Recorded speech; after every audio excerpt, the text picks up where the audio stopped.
നമസ്കാരം. ഹരിയാനയിലെ ഫരീദാബാദിൽ സ്വകാര്യ സ്കൂൾ അധ്യാപികയായ സന്ധ്യ ശർമ്മയെ ക്ലാസ് മുറിക്ക് പുറത്തേക്ക് വിളിച്ചിറക്കി ക്രൂരമായി കുത്തിക്കൊലപ്പെടുത്തിയ കേസിൽ നിർണായക വെളിപ്പെടുത്തലുകൾ പുറത്തുവന്നു. 28 വയസ്സായിരുന്നു സന്ധ്യയ്ക്ക്. കേസിൽ പിടിയിലായ പ്രതി അമിത് 2 മാസം മുൻപ് തന്നെ കൊലപാതകം ആസൂത്രണം ചെയ്തിരുന്നതായും ഇതിനായി പ്രത്യേക കത്തി വാങ്ങിയിരുന്നതായും ചോദ്യം ചെയ്യലിൽ സമ്മതിച്ചതായി പോലീസ് അറിയിച്ചു. തിങ്കളാഴ്ച രാവിലെ 9:30ഓടെ സിഗ്രോണ ഗ്രാമത്തിലെ സ്കൂളിലെത്തിയ പ്രതി ഭർത്താവിന്റെ പേര് പറഞ്ഞാണ് സന്ധ്യയെ ക്ലാസ്സിന് പുറത്തേക്ക് വിളിച്ചത്. പുറത്തേക്കിറങ്ങിയ സന്ധ്യയുടെ മുടിയിൽ പിടിച്ച് നിമിഷങ്ങൾക്കകം കഴുത്തിലും നെഞ്ചിലുമായി 27ലധികം തവണ ക്രൂരമായി കുത്തുകയായിരുന്നു.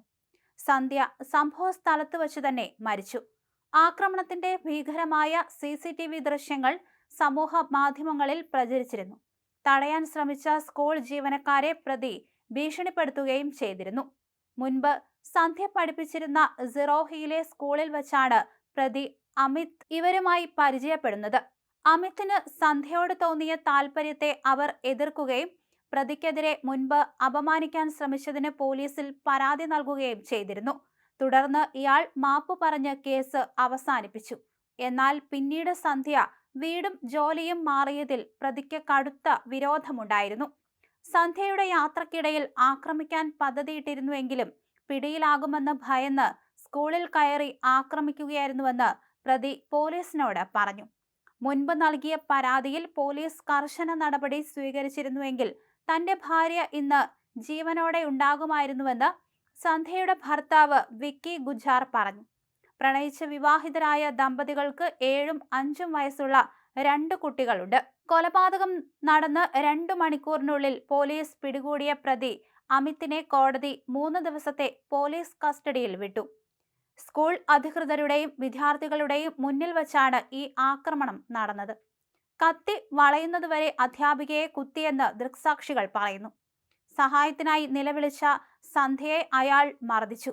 കഴുത്തിലും വയറിലും കുത്തിയ അമിത് സന്ധ്യ നിലത്തു വീണിട്ടും ആക്രമണം തുടരുകയായിരുന്നു. സന്ധ്യയുടെ നിലവിളി കേട്ട് സ്കൂൾ പ്രിൻസിപ്പൽ തേജ്പാൽ ഇടനാഴിയിലേക്ക് ഓടിയെത്തിയെങ്കിലും പ്രതി കത്തി കാണിച്ച് ഭീഷണിപ്പെടുത്തുകയായിരുന്നു. ആശുപത്രിയിൽ എത്തിക്കുമ്പോഴേക്കും സന്ധ്യ മരിച്ചിരുന്നു. സ്കൂളിനുള്ളിൽ വിദ്യാർത്ഥികൾ ഉണ്ടായിരുന്നു. സന്ധ്യ ക്ലാസ് എടുക്കുകയായിരുന്നു. ഭർത്താവിന്റെ പേര് പറഞ്ഞാണ് അയാൾ അവളെ പുറത്തേക്ക് വിളിച്ചത്. ഉടനെ അയാൾ അവളെ ആക്രമിച്ചു.